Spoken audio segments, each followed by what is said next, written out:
Hello and welcome to Beyond Boundaries. I'm Justin Douglas. So happy you can join me for this episode of Beyond Boundaries. Please consider checking out the Patreon page and supporting the Beyond Boundaries podcast if you're able. That's patreon.com/Beyond Boundaries podcast. You can also help by sharing, subscribing, rating, and reviewing the podcast. It makes a huge difference. Hope you enjoy this episode of Beyond Boundaries. Okay, friends, so today I have Drew Carpenter on the podcast. Drew is a friend of mine. He's a fellow pastor, and he serves at Koinos Church, and he runs the Obscure Pastor podcast, which I highly recommend you go check it out, subscribe, like, rate, and review his podcast. It's a great podcast. Listen to it. Some really good interviews on there. He interviewed me even. But there's all kinds of other better interviews on there than mine. But no, Drew's a great guy. And we talked through various things, a lot of different things. We talked a lot about politics and really just the intersection, I think, of evangelicalism and the church as being pastors in the midst of all of this. And yeah, it's a long form conversation where we just kind of chat together and you get to listen along. So I hope you enjoy Drew Carpenter. I'm here with Drew. Drew, how are you? Doing great, Justin. Thanks for reaching out. Yeah, I was on your podcast just not too long ago, and I'm pumped to have you on my podcast. This is the first time I've had a guest that I've also been on their podcast. So you're the first. So thank you. Well, cool. And kind of vice versa for me, because I don't think I've ever been on anybody's podcast other than mine. Oh, that's awesome. Well, very the cool. Church sermon podcasts don't count. Yeah, of course they do. Those count. Okay. So I want to dive right in. You grew up in a Southern Baptist church, and correct? Like going to Southern Baptist church? I did. My dad was like the chairman of the deacons. We were there. This is in Kansas City in the early 70s. And we were there every Sunday morning, Sunday night, Wednesday night. And I loved it. I mean, it was great. We had a great time, had great group of friends. And yeah, it was very, very formative. So I don't know if you know this about me, but I went to Liberty University, which was a Southern Baptist school. And then while I was at Liberty in my junior year, I served in my junior year and part of my senior year, actually the end of my sophomore year, my junior year, and part of my senior year. So 2.5 years while I was a student there, majoring in youth ministry in undergrad. I was also a pastor at a SBC church in Big Island, right, just about 30 minutes from campus. And that's kind of the first time I was a youth pastor. It's definitely the first time I was a youth pastor, but it was kind of the church that I got familiar with what it's like to do ministry in like that kind of a way, a small little Southern Baptist church. And I'll tell you, man, I'm so gracious to that church, even though obviously I have difference of opinion with Southern Baptist at large. Like, I'm so gracious to that church because of the amount of mistakes I must have made as a 19-year-old being a youth pastor. Looking back now, I'm like, oh man, Justin at 19 was so naive and stupid and dumb. And this community had so much grace for me and love for me and care for me as a college kid. And So talk a little bit about your experience in the SBC, what was good about it. I kind of see this conversation. You and I have had conversations before just about like, and obviously we follow each other on social media, and I see you post about things and I post about things similar to like politics and church and separation of church and state. And so kind of my desire to start with SBC is because I don't know about you, but my experience in SBC is there was also a very deep connection to politics, and certainly my experience at Liberty, that was the case. And so just want to talk a little bit about church and politics and how we weave in and out of all of that. So, I don't remember it having a huge impact when I was a young kid, like 70s, 80s. We were in Kansas City at a pretty good sized church on Metcalf Avenue, which is kind of a main thoroughfare in Overland Park. And when we moved to Texas, we connected with another relatively new church, kind of a church plant in 1980. But our pastor was probably more on the moderate side, and he was getting his doctorate out at Golden Gate, and so which is a Southern Baptist seminary. And for people that don't know this, Southwestern Baptist Theological Seminary is in Fort Worth. And so we were right in the, not quite the shadow of the Southern Baptist Seminary, but you have about 3,500 seminarians in Fort Worth serving it all over the place in different churches and things like that.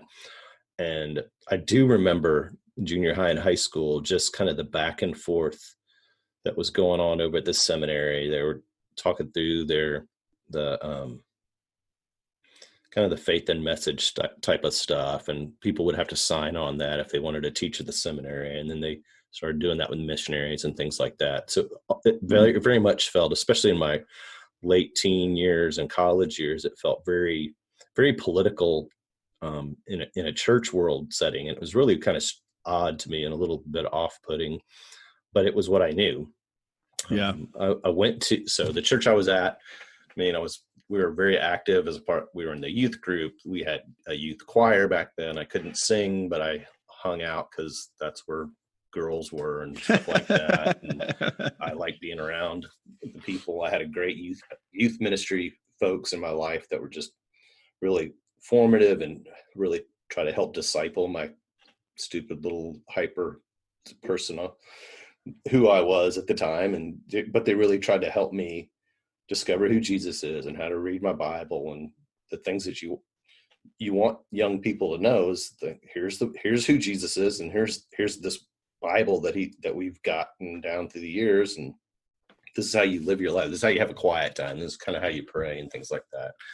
And there wasn't any real mixing of politics with our church. It wasn't in the 80s.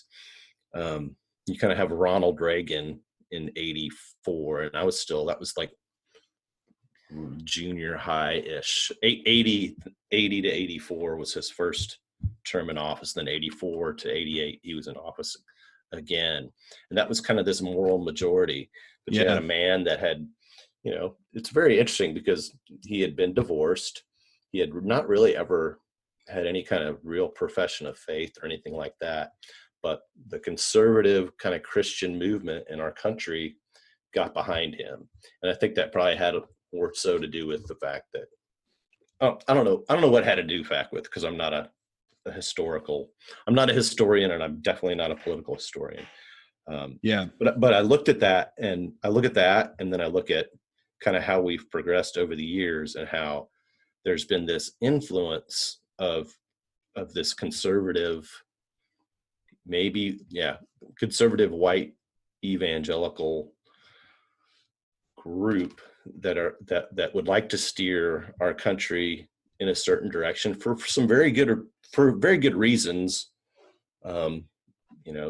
They want our politics to be pro-life. They want us to be to kind of hold to some traditional values, whatever those traditional values are. And so I think the heart behind a lot of it is well intentioned. The heart behind it is kind of having a lens through looking at scripture in a certain way that makes them think that they're right about their views on politics. And I think kind of the interesting thing to me is that sense of, as kind of a history of Baptists, is that Baptists were separatist, right? And they didn't want the church interfering at all. And Baptists are still that way. They don't want the church interfering with them, but you mean the state? You mean the state? Yeah, they don't want the state. Sorry, sorry. They don't want the state interfering with them, but they're perfectly happy for the state to support them, if that makes sense. To have tax exempt status. And I mean, I don't know if any of your the listeners know these types of things, but as an ordained minister, you don't have to necessarily pay taxes on your full salary. Say you make $50,000 a year in salary, then you can take $20,000, $25,000 of that and consider it housing allowance. And then you only get taxed on $25,000. You still have to pay Social Security. You pay like 15% of your Social Security, Medicare, but your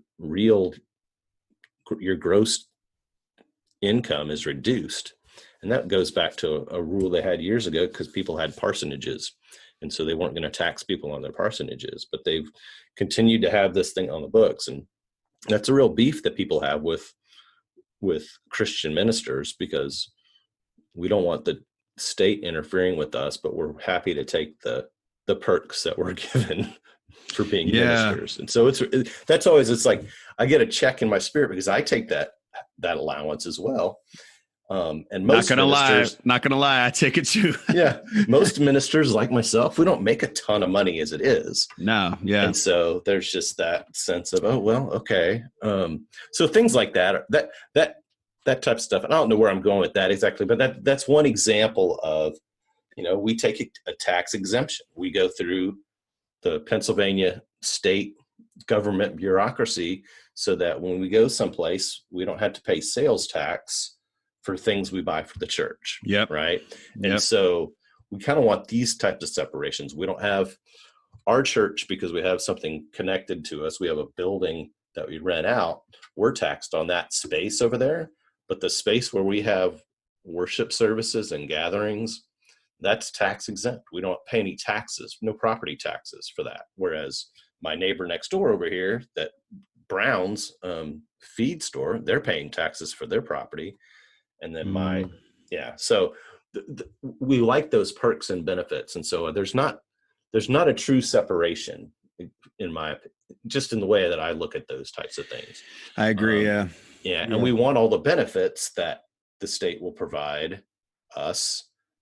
But we don't want them telling us what to do. And so, they had the payroll protection program thing come out, and there was a little bit of a hubbub there because there were churches that were seeking this loan out from the government, and other people were saying, well, you can't take a loan from the government because they'll just attach a whole lot of strings to it. And it's like, well, that may be true as well, but they do that for any grant that they do or any other. Yep. And so you're just like, okay, I'm kind of caught in something here. I want to be able to continue to pay my employees. I want to be able to continue to pay our mortgage. And we don't know what's going to happen in the middle of this pandemic. And so you kind of go with that and go, okay, where's this? So it's a personal tension, I feel too. Yeah. Not just I can't rail against one side or the other of it. It's just an acknowledgement that something here isn't right. Like, or at least it isn't as right as it potentially could be. Is that fair of saying? Yeah, I think so. And I think going back to the 80s and politics and things like that, I think you had a guy in Jimmy Carter who was probably the most, if you put quotations around, the most Christian person to be in that office in the last 50 or 60 years, just from his lifestyle and what he said and what he tried to accomplish. And he was a Democrat. And if you're a white evangelical, 80% or something like that voted for, is it 80 or was it 90% of white evangelicals voted for Donald Trump? I want to say it was something like 88 or somewhere between 80 and 90 percentage, and Hillary Clinton, whether she's I don't know.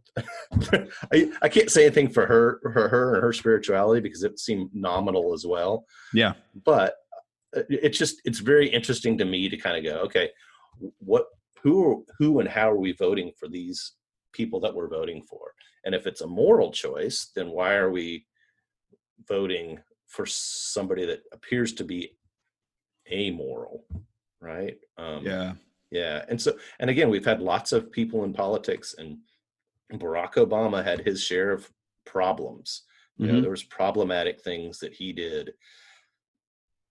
Drone strikes being kind of one of the things that I would say was the most problematic, but there was plenty same of with other me. things. Yeah. And not, I would say for me, not closing Gitmo after he said he would. Right. Yeah. There's always those promises not kept. Yeah. Correct. And so it's part of leading, right? You've made promises as a pastor that then other information came and other realities came, and you just, right. We wanted to follow through on that. You have things pushing back against you, that make it impossible for you to do what you're hoping to do. And so, that I don't know. I mean, I read years ago, The Politics of Jesus by Howard Yoder. Oh yeah. Jesus for President, all the kind of, I don't know, would be to people kind of progressive this is who Jesus really was, and he was a revolutionary and those types of things. And I look at that and I go, he was a revolutionary, but really he was trying to set up pockets of Jubilee all over Galilee. He was trying to help free people from their own the things that they felt were oppressing to them. He was trying to help them learn to forgive one another. He was trying to help them learn to see that, well, if you have a little fish and a little loaf, that's enough. Let's do something with that, right? And he was trying to help people figure out that he was present with them, and he wanted to show them what real blessings were really about. And that was his kingdom. And so that's revolutionary, but it's subversive. And it had nothing to do with getting Pontius Pilate or Herod or anybody else to help him make it happen. Right. Yeah. I want to ask this question, because this is something I've been wrestling with a lot lately. I fully agree with what you just said. Jesus was not interested in taking sides in the politics of his time. Like, literally, one of the biggest arguments of his time was, should we pay taxes or should we not? That was one of the biggest arguments at that time in Jewish culture, because there are people that are oppressed. There are people that are being occupied by Rome, the world superpower at the time. And feel free to correct me if you disagree with any of this along the way. And in that way, Jesus is approached with, should we pay taxes? Because this is a debate that's, all different rabbis have different beliefs on this debate. Some are like, pay the taxes to appease Rome so that we can keep the temple. We're not trying to begin a rebellion. Does that make sense? We're not trying to potentially lose our temple rights because you guys are going to resist. Does that make sense? Right. And other people were like, we're not paying taxes. We will resist and we will not pay taxes. And Jesus is approached with the question, and he just kind of like pauses and is like, you got a coin? Mm-hmm. Oh, hand it to me. Whose face is on the coin? Give to Caesar what's Caesar's. He doesn't take a side. See, this isn't him supporting paying taxes for the sake of like keeping your temple rights. This is him saying, this is bigger than that. Like, there's a different way of approaching this than the binary, we either pay taxes or we don't. Well, and I appreciate that about Jesus in that moment.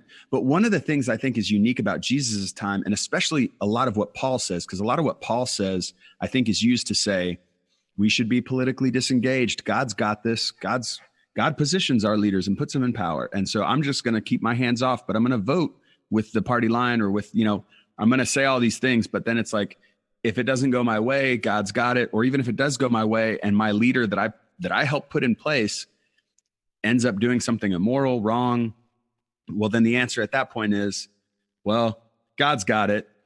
It's whatever. Like, and my thing about that is like, no. Paul didn't have a vote. Paul didn't get to go sit in a town hall at Rome and give his opinion to Caesar about how he leads. Like, there's a certain amount here of like, okay, as a Christian, like what I think is beautiful about the moral majority, and some people are going to really have a problem with me saying beautiful about the moral majority, is there was a call to action to be involved and allow the moral compass of Christians who are called to be Christ-like to actually influence our world and the ways in which we organize. Mm-hmm. You can call that politics, because that's all politics is. It's just the way we organize.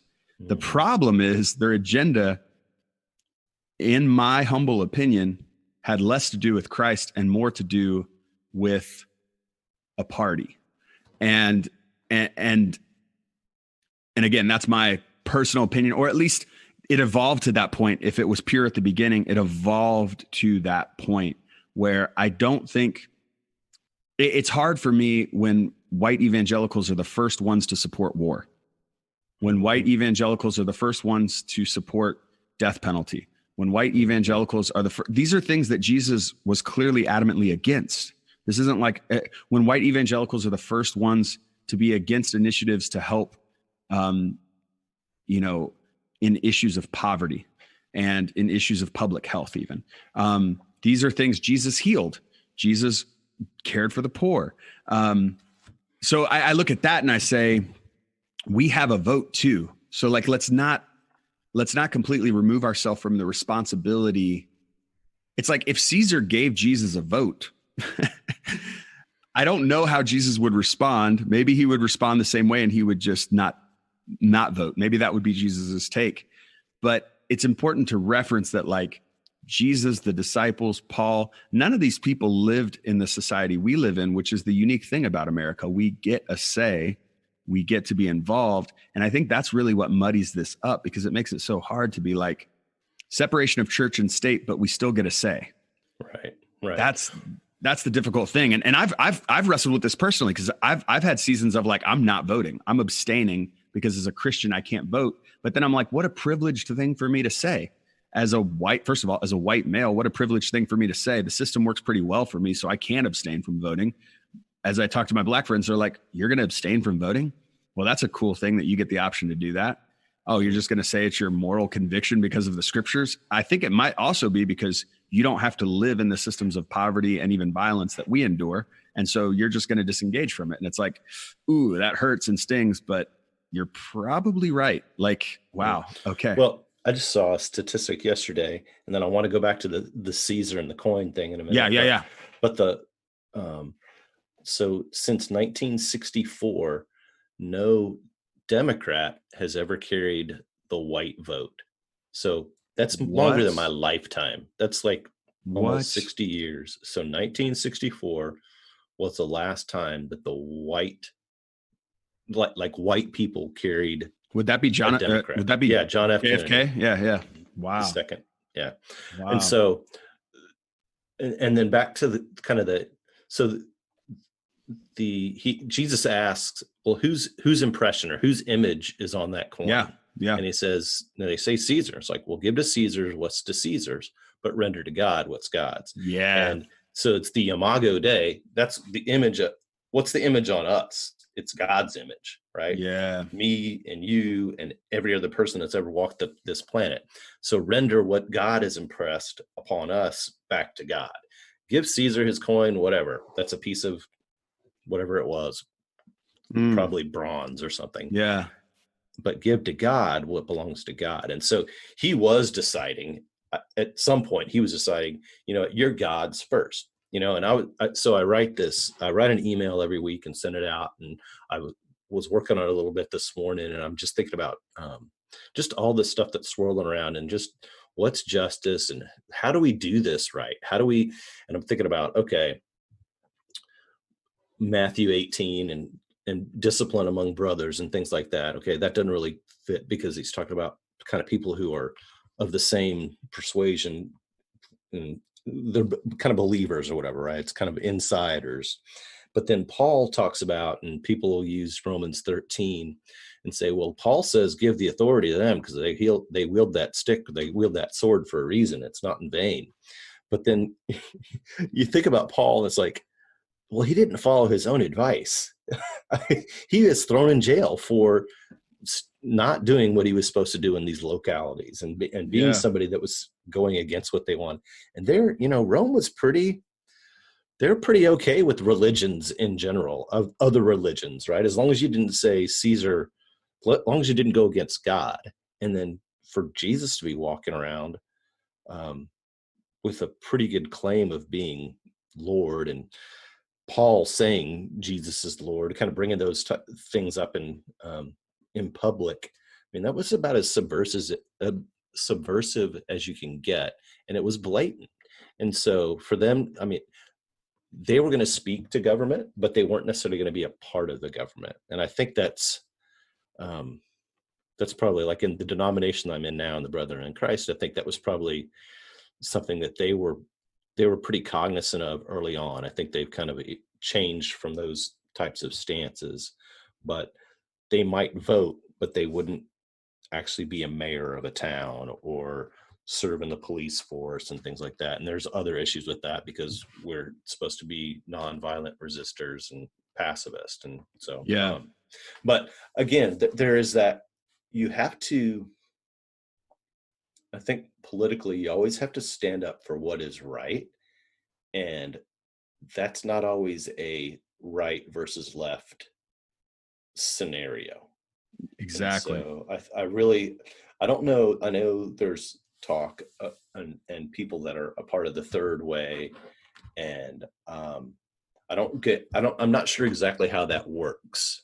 I like the idea. I like the concept, because it's like, okay, I just want to be with Jesus on all of this stuff. Right.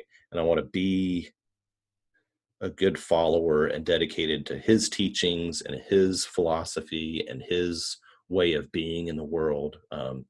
Service over being served, a different kind of power structure, a power that says, I'll absorb the sin and anger that you throw my way. And so that is that third way. But we have people that will prefer either one or the other, not a middle way or not a different way. And I don't know how to kind of get around that stuff, because there's stuff that's problematic from an extreme right sense and an extreme left sense. Yeah. And so that's why, you can't just say, okay, I'm just going to vote for this party because I think this party, 75% of the things that they hold up to be true and right, I agree with. But what about the 25? That's pretty heavy 25. 100%. Yeah. So, well, and that's actually the legitimate problem, and especially even in local politics. Like I look at it from like the standpoint of like local politics really has a huge impact on you and your community, but it's so hard to be informed about these local politicians because a lot of people don't even know what they do. Like a lot of people don't even know what their mayor does. They're just like, he's there. He's around. Like, I mean, they don't really know the tangible nuts and bolts of like what these positions do. And to be honest, I don't know the tangible nuts and bolts of what everyone what every like board person and different, people within my community do. Like, I don't know. I'm not as informed. And so it can be hard to even know of like, well, what leanings actually matter most in that particular position too. Like, and this is where like even information matters. Cause it's like, well, maybe the fact that we don't line up on that isn't that big of a deal in this role, because that's probably not going to be an issue, but I am passionate about this and they are, and that's actually the primary, impetus of their role. And so I can look the other, because the thing is, we're not a monolith. We're not going to like all look at things the same way. And so like, there is a certain amount of like, however we organize as a community, we're going to have different ideas that rise to the top that aren't ideas that we would necessarily have or support. And we can shoot down all those ideas and say, like, if you don't have the same idea as me, I'm not going to vote for you. But it's going to, there has to be a certain amount of concession, whether it's 25%, I don't know. But I think also it's less of even like, how much does this person line up with me, to also like how much of this person's role actually will affect change in that particular area that we disagree about, like, which I think is important too, because sometimes people are asked things that aren't really pertinent to their role. Right. All the time. Exactly. And they answer that and therefore take the either credit or flack for that. And that's a hard reality in our world today. And I would go even deeper here, because one of the things that I struggle with about, and I'll just speak for myself here about conservative politics. And right now is like, whenever I post something about racial justice, about housing equality, about like LGBT equality, anything I would post about equality or about championing people who are oppressed in our world, there is a segment of population that will comment in those comment threads, but what about abortion? As if I'm not looking at that, I'm only looking at this. And that segment of the population, and this is, I want to be clear, I don't want to like paint with a broad brush and put everybody in the same, bucket here. There's a large amount of people who are pro-life who fall into all different categories. But in my experience, the majority of them fall into the Republican Party, fall into conservative politics in general. And one of the things I don't think I've ever really seen true outrage about, but I'm outraged about, is that when Bush was in office, George W. Bush was in office, he had everything lined up to make effective federal change on abortion and didn't. Like they could have voted and had that change. Like they had 2 years, a 2-year period of time where they had all of the branches lined up to do that, and they didn't. And all of them ran on that platform. And after that, and by that time I was coming out of Liberty, I believe it was right around the time I think that I was coming out of Liberty, and I was starting to hear other perspectives on a lot of different things. And I think at that time someone told me they don't want to get rid of abortion. They want to keep this in their back pocket to use over and over again every election. And now, look, I don't know that it's that sinister. I want to be honest. I'm not saying I believe that. I'm saying it seems more plausible than, like, if you really are passionate about this from a moral perspective and you ran on the platform to do it and you had everything lined up for a slam dunk to do it, why didn't you do it? Like, I'm confused, you know, and am I misunderstanding or representing history? Do you remember this season? No, time too? I don't know the ins and outs of those 2 years, but there is a sense that politicians have a platform that they go with, and it's part of the party platform. Whether they believe those things or not is not nearly as important as to retaining their seats and their power and their influence. And that's on both sides. Really important to emphasize. That's on both sides. Absolutely. We want to stay where we are, you know, and talk about needing some term limits and some changeover. You know, your local mayor, it's pretty rare for a local mayor to just be there forever, because people know that person. They see what that person has done and what they've been. They get to see the life of that person up close and personal. Yeah. And so, or your school board members, Carmen and I, my wife is Carmen. We went to a couple school board meetings early on because there was some scandal with the superintendent that got here the year we got here. And then we just wanted to know what was going on. But the board meeting itself was just, the open to public part was nothing. They had done all the decision making, and all the real meeting was behind closed doors. And you're just like, oh, this is interesting. And so, yeah, at that point, I mean, yeah, there was a big turnover within that first year or so of people that were on that school board. Everybody that was on it that could get voted out got voted out. You're just like, but wow. that's how that stuff should work, right? It shouldn't be your opinion on necessarily. I won't say this because, yeah, there are, you know, it shouldn't, for a city council person in Spring Township, or I don't even know if we have, I guess we have city council people. We have, but a school board specifically, it doesn't matter. It shouldn't matter what their perspective on a hot button topic is, because they don't have anything to do with, and this is kind of to your point earlier, they don't have anything to do with that hot button topic. They have something to do with getting a good budget for the school and figuring out if they want to build a new stadium or put some more books into the library, right? That doesn't have anything to do with whether or not we legalize marijuana or whatever those other things are. But they might have an opinion on that, and yeah, that might influence how you vote for them, because yeah, but you might vote for somebody who's less educated about what is necessary for that particular role in going a different direction. Absolutely. That's because, I think, because they fall in line with you on these moral things as opposed to competency. Yeah. What led you from Southern Baptist to Brethren in Christ? And I only ask that from a standpoint of, to me, Anabaptist theology is very different than Baptist theology. And I say that maybe it's good to give maybe like a 1-sentence definition or to at least bring people up to speed if they're not familiar. I think when I think of SBC, I think of them being attached to the moral majority, largely because Jerry Falwell was so attached to the moral majority and had such an influence in the SBC. Feel free to correct me if you think that's wrong.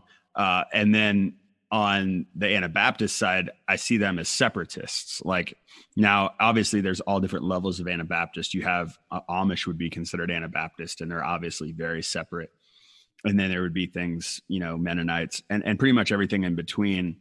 And you have people like Brethren in Christ, who are a denomination like Brethren in Christ, who are, at least over the last, I don't know, historian wise, probably the last 40 years have been wildly influenced by evangelicalism, but they still have roots in pietism, Anabaptism, and Wesleyanism. And so they're kind of an eclectic blend, if you will. And that's very different than Southern Baptist, in my opinion. So tell me a little bit about the process from that changing within you to be able to move from a Southern Baptist upbringing to that. Sure. So I served in Southern Baptist churches throughout like my seminary time, and I went to a church in Austin, which was originally a Southern Baptist church. The pastor there was a Southern Baptist person, but he started that church back in the mid '80s, I guess, and pretty soon after he dropped the name Baptist. Then he ordained a couple of women, and so that was pretty scandalous at the time. And so they only had loose ties and affiliations with the Southern Baptist. And I went into that because just like I was talking about, I think earlier we were talking about seminary a little bit and how I had these professors that didn't just, here's the Southern Baptist stuff. Obviously, we had Baptist history and church history, but we got some Anabaptist history. We got some Catholic teachings. We looked at a whole lot of different things that weren't just, what you would think of from a Southern Baptist seminary. It was pretty widely held. I mean, there's one of my professors was from Notre Dame. Another one was the philosophy of religion guy was from Notre Dame. This other guy was a divorced man, if you could believe that, back in the early 2000s, and he was one of our professors. And so it was this kind of confluence of being exposed to new things and different things that were also Jesus centered and focused, but were not necessarily handed down for the last 50 years from the Southern Baptist Convention. And so it just kind of opened up at that point in the early 2000s when I was in seminary. I went to this church in Austin that was, there was Methodist on staff, there's Lutherans on staff, there are people from outside of Southern Baptist life that I was getting to know and be a part of the ministry with these folks. One of the things that happened while I was in Houston, started kind of doing missions with kids and local missions. I mean, we weren't taking them to far away places. We were just doing stuff close to their neighborhood and helping them see that, we have these kind of upper middle class kids, like a mile and a half from where our church building was. There's these little, mostly immigrant kids, mostly people of color that we're trying to get a church started over there. And we're like, let's go help them do Vacation Bible School. And so I started kind of doing some of the social work type of stuff, not as a social worker, but trying to just help my kids see a bigger world than their little bubble. Not my personal kids. I do have kids, but they were pretty little at that time. But helping these middle school and high school kids see that there's a bigger world out there and that God's in that world. And you need to see God in that part of the world, right? Not as opposed to going in there and trying to fix stuff. Just go and be a part of it. And so that's kind of what opened me up more and more. I also, to be honest, I love my country. I love the United States and some of the ideals that it stands for, but I kind of got tired of that, the God and country stuff, right? I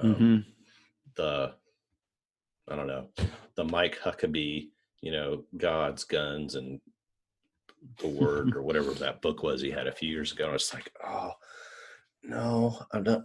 It just, So I didn't see, there wasn't a lot of that at my church in Austin, but I saw it in a lot of the other Southern Baptist life.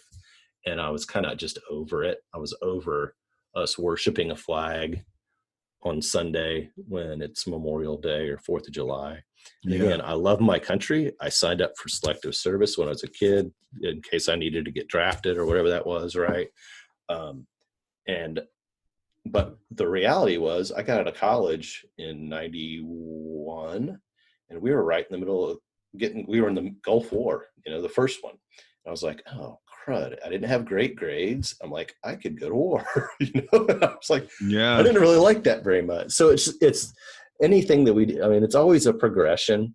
And I got to a point where I kind of, there was too much going on in my life that kind of went against solving things through violence or force or coercion.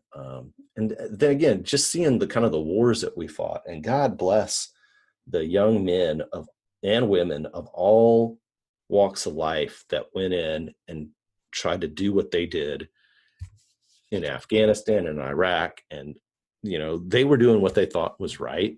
And I honor them for that. And there's no ill will towards any of those folks, because I know that they were trying to do what's best. They were trying to preserve our democracy and bring democracy to other parts of the world. And I get that, but God has a better way of doing those things. And it starts with people like you and me. It starts with individuals, not with countries. And I don't think that ever, when you look back to Abraham, and it was a person that started it, right? Mm-hmm. You look to Moses and it was a person that started it. And you look to Jesus and it was a person that started this. And so it wasn't them trying to, they created movements, right? Mm-hmm. But they weren't looking for backing from a military I don't know. Kind of rambled on. I kind of rambled on there a little bit, but I think that's kind of where my progression came from. It's reading Henry Nouwen and reading N.T. Wright and looking at Brian McLaren and the emergent church type of stuff that was happening in the early 2000s. Just maybe really rethink the idea that the SBC had it all going on. There was other things out there that were happening and emerging and were Jesus focused too, right? And so it was not so much with this SBC as it was, there's some other things going on here, and I like this. And so when I got a call from Koinos Community Church back a few years ago, I had never even heard of the Brethren in Christ. And they, I want to say it was either Tim, my co-pastor, or it was the bishop, Brian. They're like, okay, look at the 10 core values of the Brethren in Christ and see if that matches up with you. And I'm looking at this going, oh yeah, I like that. Oh yeah, that's good. And so those values resonated with me. Same with me, man. 100%. Trying to go with the simplicity, trying to, not having kind of having that nonviolent resistance piece in there. That's like, there is a better way of doing the stuff than what we're doing. And those 10 core values to me are like, and obviously I'm not in the Brethren in Christ anymore for other reasons, but those 10 core values I 110% support. Like to me, those are the things that like the Brethren in Christ should be trumpeting right now. Like, and not that I have a vested interest in what they trumpet and don't, but I'm saying like in our world right now, I think people are looking for something different when it comes to church. I think, and I think those core values are very unique in the midst of many church experiences that are not having those necessary conversations about living simply, nonviolence, just the Jesus focus, Jesus-centered, focused on Jesus-centered, as opposed as opposed to, we believe the whole Bible, when we believe it has authority for our lives, but let's look at it through the lens of Jesus Christ, exactly, not through whatever we're bringing back into it. We don't just go back through history and go through Luther and Calvin and get to Augustine or any of the other early church fathers than Paul, than Jesus, we go, let's try to go back to Jesus instead and see where he went with people. And again, be informed by some of that other stuff, but know that Christ had this, he had these people around him that were jotting this down and taking note, and it's been left for us all these years. And so, that's how I landed here. It wasn't. How long ago was that? What, have you been here 3-4 years now? I've been here since 2016. Yeah. And again, the church I was at was not wouldn't have been a typical Southern Baptist church. And so I'd probably been out of it for specifically for about 13 years before that. So I've been, half of my career has been kind of outside of Southern Baptist church life. My son's 24 and my daughter's 20. And I think it was I don't know. I can't remember who it was. One of them was like, I didn't even know we were evangelical. When they were in high school. And I was like, well, it doesn't come up, right? Because they don't like it because it does. They get lumped in with white evangelical politics, and they don't want to be lumped in with that because they have friends that have been hurt by that.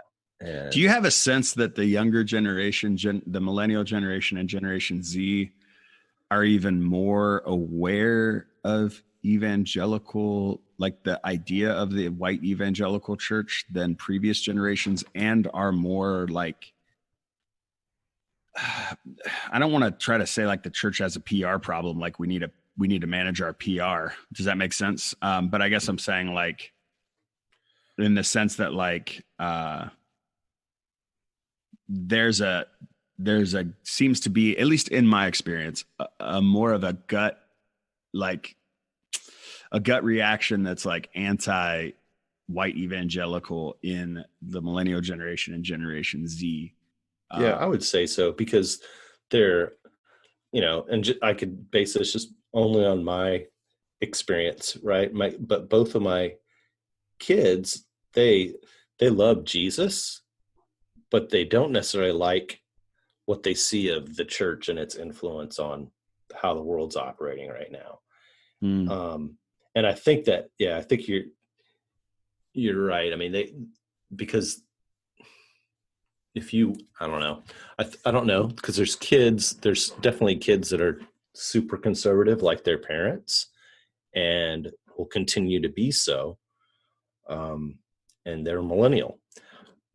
I think that the thing that may be different now than it was when I was young, or when you were in your 20s, when I was probably in my 40s when you were in your 20s. But anyways, but the difference now is that we have more information available to us. We see it more often. And I think we may have talked about this on my podcast. It's just the fact that Columbine was like 99, I want to say. And that's all my son was 3 at the time. And so they've grown up with school shootings, right? That wasn't something that was, if it happened when I was a kid, but I wasn't aware of it because we had an internet, but that was for the government to use. It wasn't for me and you. Right. And so just the dissemination of information was way less. We live in a global world, whether people like that or not. Yeah. So we have access to good information and bad information. And I think the danger comes when, there's always some danger, but I think there's the dangerous aspect of it is just the proliferation of stuff that's just not true, that people believe, right? And they want to believe a certain narrative. And I think that's true. And that's political and that's biblical. Not biblical, but that's how people look at the Bible. They want to believe that this is how this is going to be because this is what the Bible says. Well, and you can broaden that out. That's human nature in general, right? Is that we have a preconceived notion, and then we just look for confirmation of that notion that we already have. Right. That's exactly right. Because my pastor said 10 years ago that this is how this is, and I didn't go bother to look it up. I took his word for it. And that's the same with a politician. The politician that I like that's in my party said this, so I'm not even going to confirm it, and somebody could tell me, well, here's the fact check. Some of the stuff that the president is saying is getting fact checked on Twitter now, right? Mm-hmm. And he doesn't like that because he wants to say whatever he wants to say. And we should be fact checking everybody, in my opinion. So it shouldn't just be Donald Trump that gets a little star when he says something that's not true. It should be people on the far left that are promoting things that are just not true and not helpful. Definitely. And I think it should be proportional to your platform. I mean, you're maybe, the president right? of the freaking United States. So if you say something that's false, you have an obligation to say something real. Like, in my opinion, that's my opinion. But well, yeah, I mean, but I think if you're a pastor, somebody like me that has, I don't know, 600-ish followers on Twitter, that I could say something, and if I said something and he amplified it, then well, what does that do? I don't know. What does that do to your platform? Is it the platform? Yeah, because I'm my little dinky platform. The hard thing I have, and I've heard Jack Dorsey talk on this. I don't know how much you've dived into this, but like the amount of people tweeting. Okay, so let's just take a moment here, right now. Okay. To right now, to that little moment I just spent of not speaking. Thousands and thousands of tweets were sent. Mm-hmm. How can Twitter truly manage what is true and not true and fact check everything? I think that's actually the struggle we're living in. The struggle we're living in is that fact checking requires, I think fact checking is important, really important. But I think what's better is actually, first of all, beginning to literally put courses for critical thinking within our infrastructure of education, because we have a gross lack of critical thinking, I think, in our society right now. An ability to be like, I've literally seen so many people, young and old, see a Babylon Bee or Onion article and respond as if it's real. And at that point, I say we have a critical thinking problem. So we have this problem. Let's work on educating people on how to have the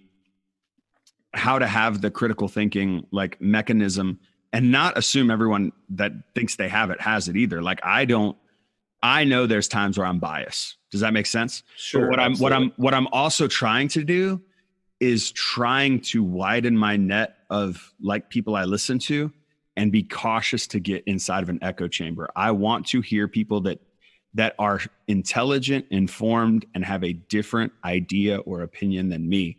What I don't want to do is say, okay, that rambler over there, I'll just use an example. I'm not going to go to Alex Jones for information, because for me, he has a track record of misinformation. This is not me widening my circle and my net of influence. Does that make sense? Mm-hmm. I'm willing to go to voices that I disagree with, but that are doing it in a way that is informed and legitimate. And so I think we need to widen our bubble, right? We need to be cautious to fall into a particular echo chamber. At the same time, though, I have a difficult time when people are like, this is a Twitter problem and a Facebook problem, and they abdicate personal responsibility. They completely throw away the fact that this is social media happened in a lot of ways overnight. I know we've been in this for years now, but I don't know how Twitter could create an algorithm to fact check outside of us eventually, which probably will happen, having the artificial intelligence that would actually be able to do the information numbers to be self-learning AI in some ways, and mine that data and then determine that. But you're always going to have, that's scary. That's the thing, right? Because that becomes the reality. My thing is actually in all of this, that's actually my fear. My fear is you begin to silence the people and you push them further into their echo chamber, because now they're a martyr. You kicked them off Twitter because they said something stupid. They didn't threaten anybody, but they spread misinformation. And instead of it being marked as a tweet. So I have a little bit of an opinion about this that's probably more libertarian. And I only say that from the standpoint of like, I think the inverse, if we cross that line of like controlling people's speech on this platform, which by the way, Twitter has every right to kick you off their platform because they're their own company. Does that make sense? Right. Your freedom of speech is not, your freedom of speech is tied to the terms and agreements that you sign when you download that app. So I don't want to say like Twitter has a right to allow you to say whatever they want on their platform because you're an American. It's like, well, Twitter is an international brand and they can do whatever they want because you're deciding to use their app. And in that, you're forfeiting particular rights in that process. The thing for me is, though, as a society, it's a primary way we communicate. It's odd to me how many people go to Twitter at the start of the day and get their news. I don't, but I know a lot of friends that do and that I really respect and that are like very informed people. But they're only getting a certain, those algorithms are designed in such a way that you're going into your own funnel or your, what you call the echo chamber. And Facebook's the same way. And honestly, Facebook or Twitter loves Donald Trump because it's a love-hate relationship because he's got all those followers. They're popping ads in there. They're making money because he's on there and he's got lots of people that are on there looking at him. And so there's no, it's a double-edged sword, right? Like it's like it can cut either way. It can cut in a positive way and a negative way almost at the same time. And that I think is the thing that makes me say, this isn't about reforming Twitter because I don't know that there's an answer, or at least I haven't heard an answer that really helps both directions get better. What I think this is about working on human nature, which that's the third way. Yes. That's the third way. Exactly. If right. we would all just love Jesus and be the kind of people Jesus wanted us to be, then we wouldn't have to worry about parties. You know, they could, you know, I don't. If you just looked at 1 Corinthians, defunding the police, but we wouldn't have to spend as much money on riot gear and Humvees for our police force. We could like maybe give them better benefits. I don't know what their benefits are, but we could focus our energies on better things if we just decided to love Jesus and love our neighbors the way we're supposed to love our neighbors and be good to the people that are serving us our meals or whatever. Any place that we're acting like Jesus and being like Jesus is that's going to help a Democrat, a Republican, a libertarian, an anarchist, whatever. And that's where it comes. Like when you say love Jesus, love your neighbor, it's like love your neighbor's the second greatest commandment. Like, you know what I mean? It's second to love Jesus. And it's the commandment in which Jesus embodied in his life. And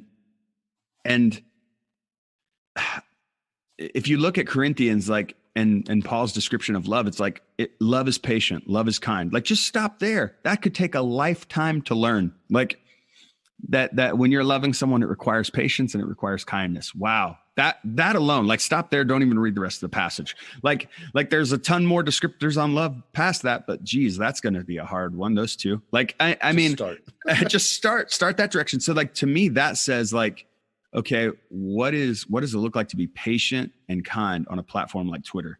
Oh gosh, you are in the like 1% of 1% if you import the value of patience and kindness into the way in which you tweet and interact on Twitter, right? Mm-hmm.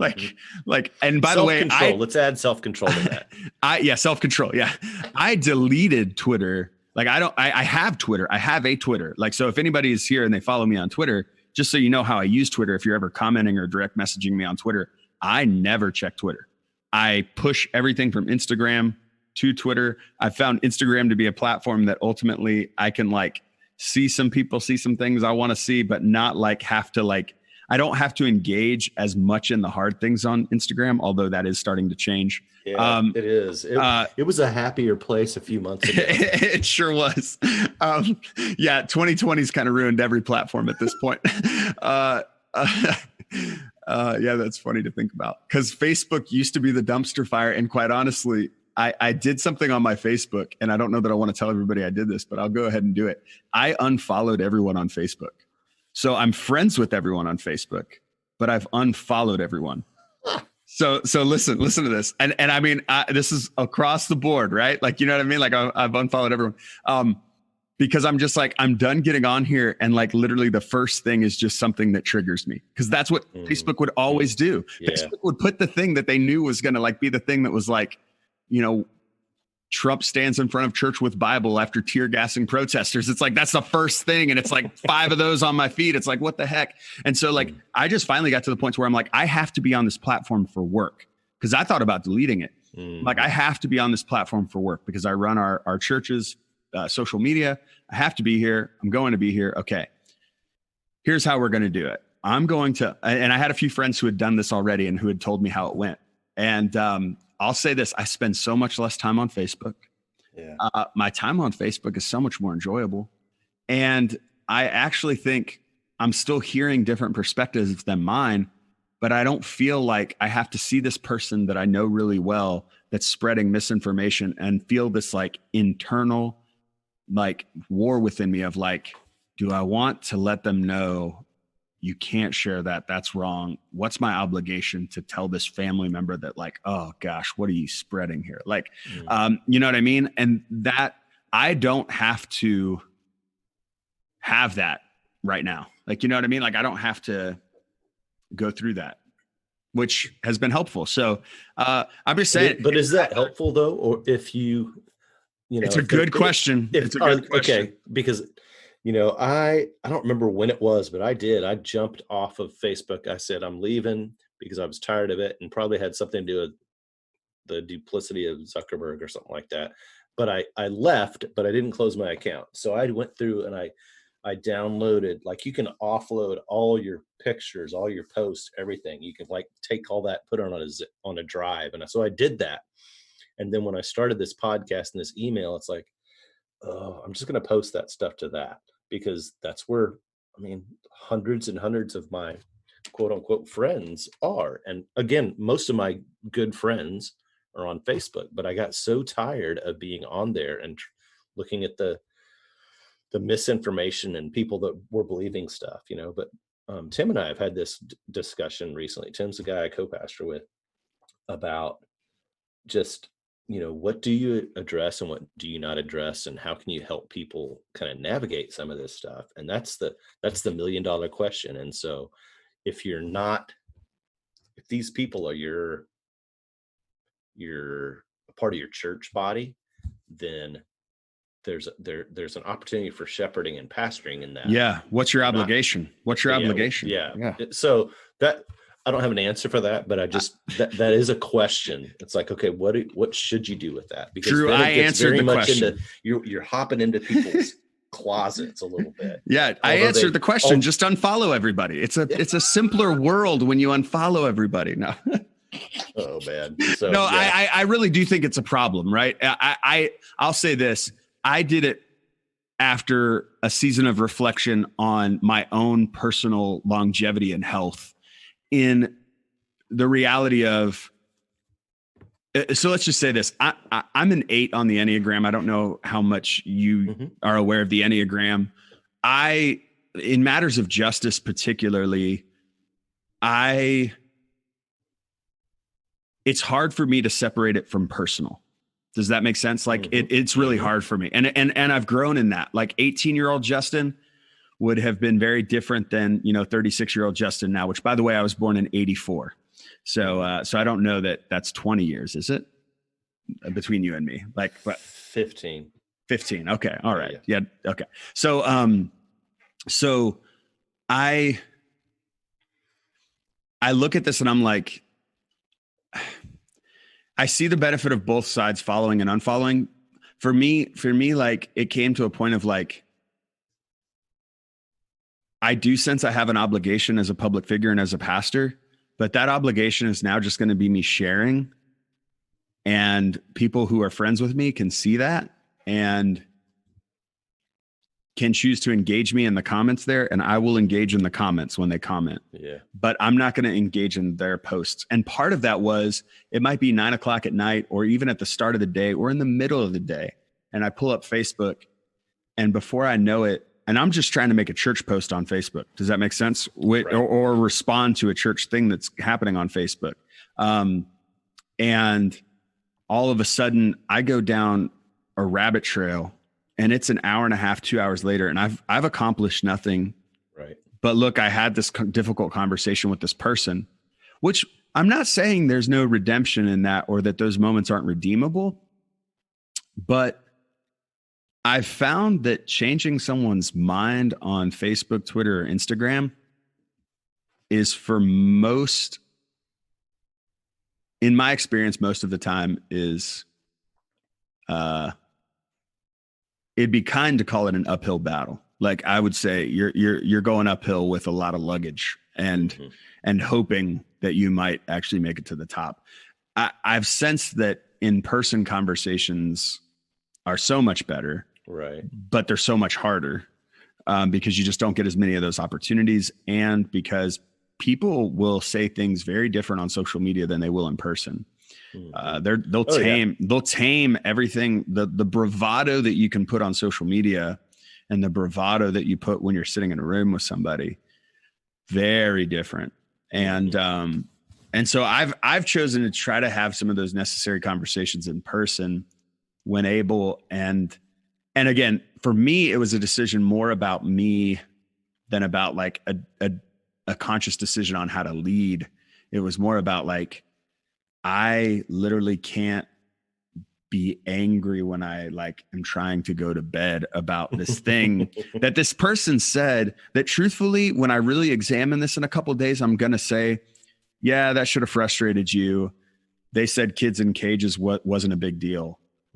Like, you know what I mean? Like, they said something like that, and you're just like, and for me, it was like, oh my gosh, that I can't handle this. Like, you know, I have to have this conversation with them. And I think I've just learned, like, I don't have to have that conversation with them. I don't have to have it on their terms on that platform. At least it's not healthy for me to have it on their terms on that platform. That doesn't have to be everybody's conclusion. That's just been my conclusion. And the problem for me was the reason I did the unfollow, which, by the way, some of you are hurt by that, maybe hearing this right now. I'm friends with you and you're not following me. Well, if you're on Instagram, I'm following you. I don't unfollow people on Instagram, so friend me on Instagram. But again, a happier place, or at least it was.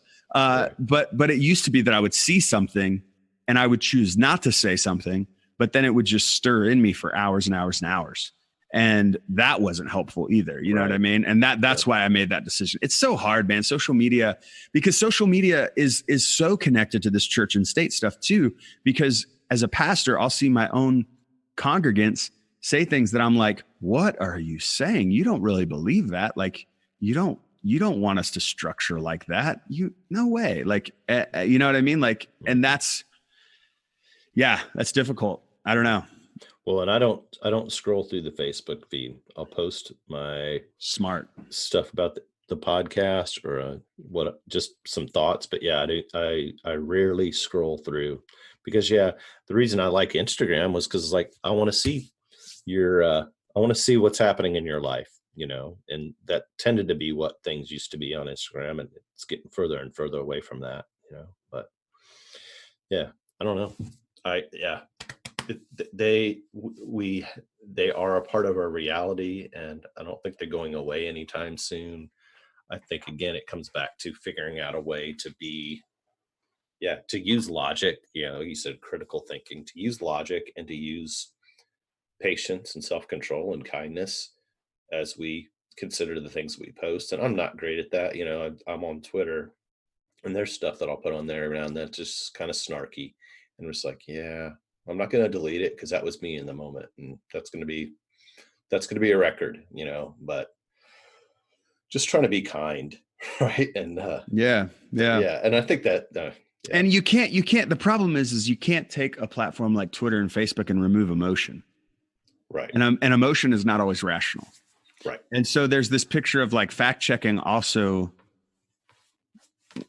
people are not rational all the time. There's sarcasm, there's snarkiness.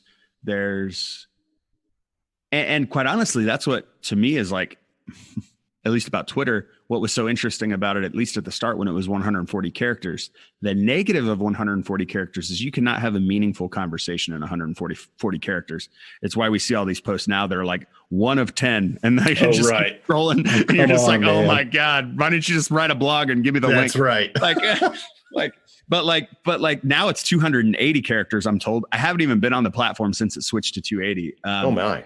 But yeah, are you not on Twitter? I think it went to 280. No, I'm surprised. I mean, you haven't been on Twitter. That's a long time ago.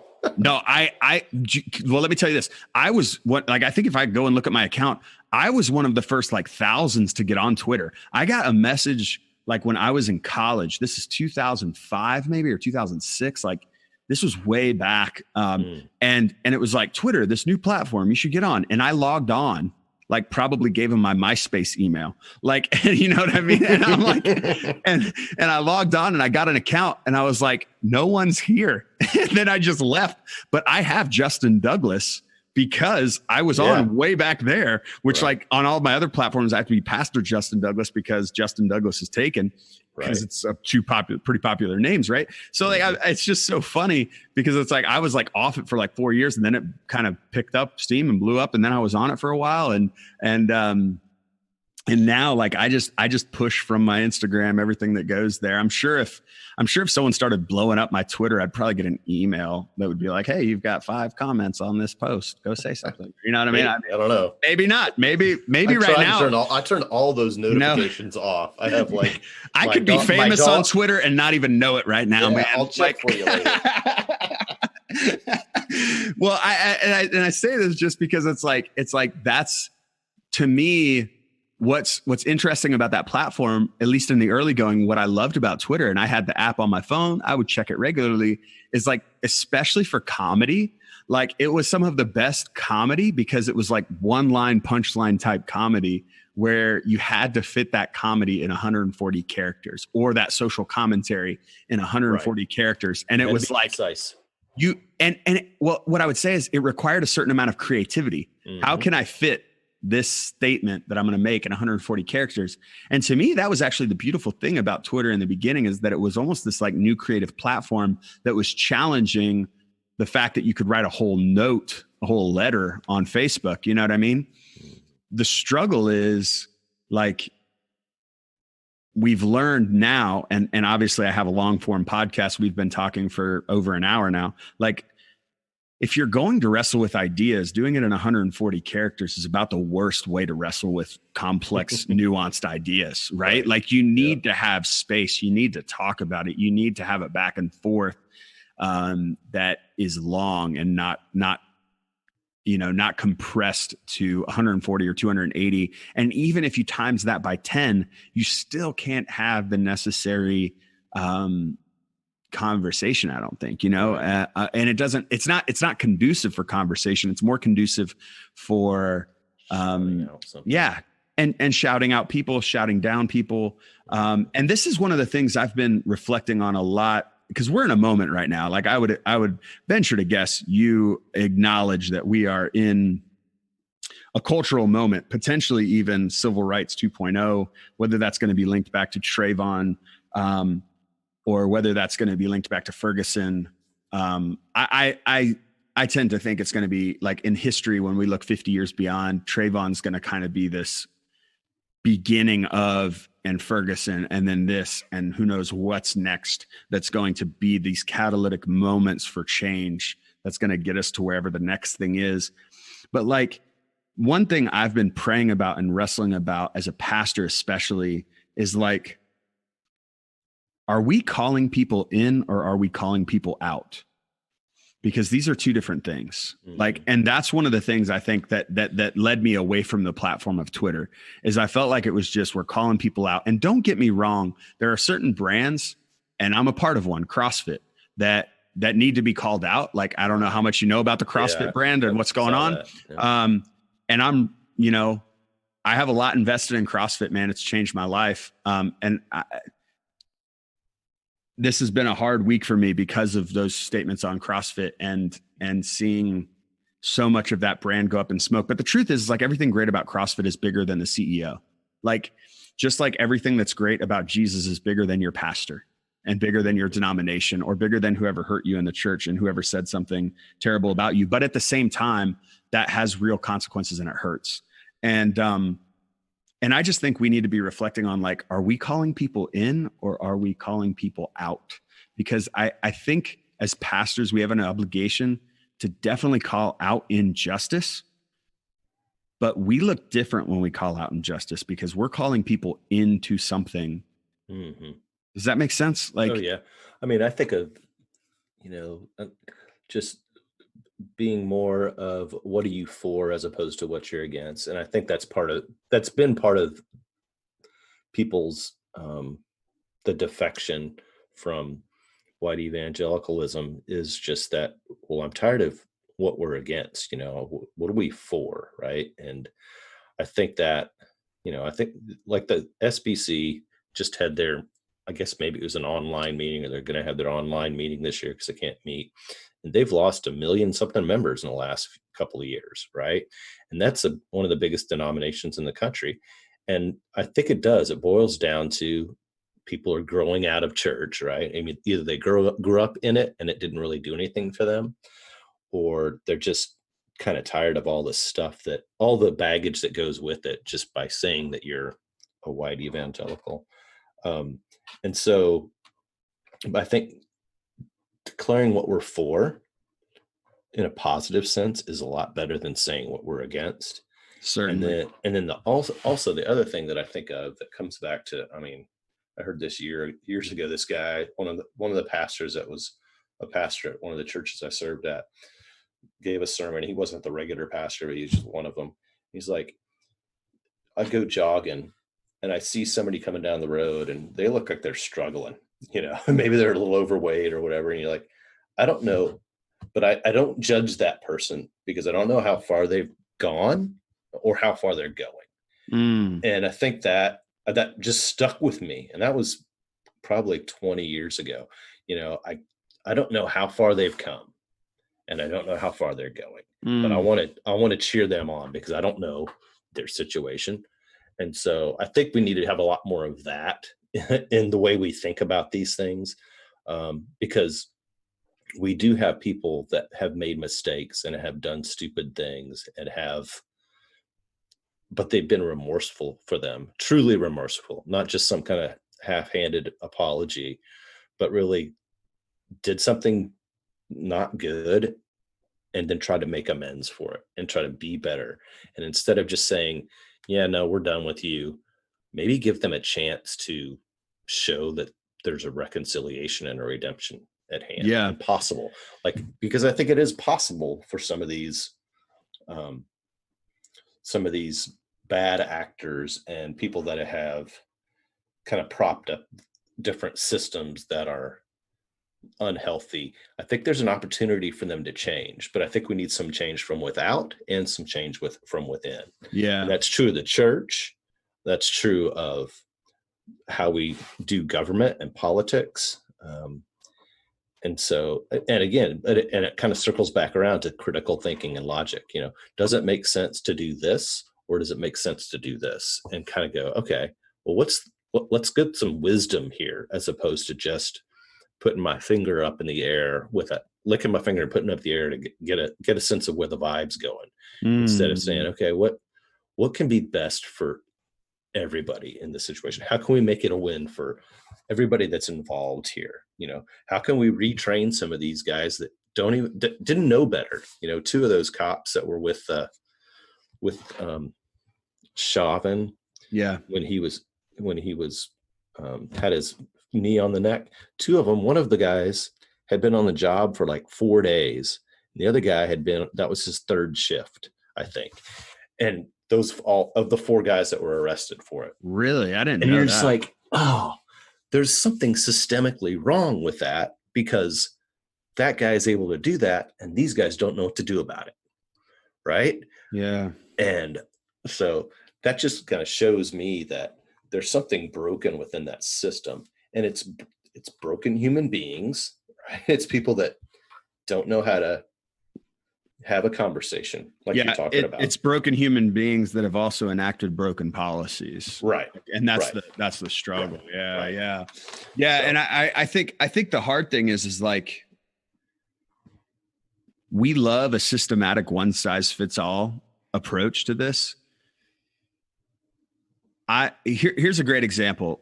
You know what? I'm just going to go into this. Not that you and I, as two white males, are the ones to have the conversation on race, okay? Because we're not, and I'm just going to say that. So we're speaking to white people, and I would prefer that that anyone who has an opinion on this, shoot me an email, and I'll have you on the podcast. Let's have that conversation. But I'll speak from just my lens about two white guys, okay? Drew Brees has been singing the same song forever, which is "Don't Kneel During the National Anthem." My grandfather fought for this country. I have a deep respect for the flag, and that's disrespectful. Okay. He said that for years, ever since Cap took a knee for the first time. He got on a interview, I think it was Yahoo Business, like of all the places for this to break. It's Yahoo Business.